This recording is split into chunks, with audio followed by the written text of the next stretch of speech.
এই যে লোক কয়েছিলাম এই লোক আব্বা বাড়িতে নেই, এই লোক বাড়ি ঢুকেছে, খারাপ উদ্দেশ্য কুপ্রস্তাব দিচ্ছে, বিচার করো বিচার করো। ওই শালা ধর, এই তো ধরে না।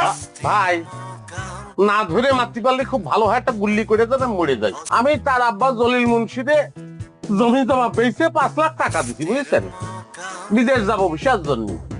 তো জলিল চাচা করছে যে আজ হচ্ছে, কাল হচ্ছে, পরশু হচ্ছে, খালি হচ্ছে হচ্ছে বলে যাচ্ছে।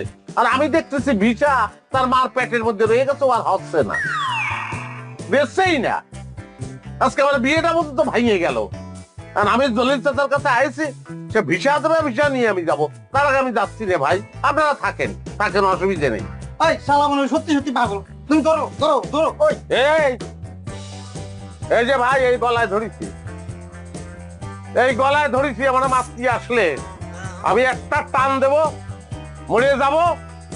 তারপরে থানা পুলিশ যদি হয়, আপনারা যদি ফাইসে দেন, আমি কিছু জানি না।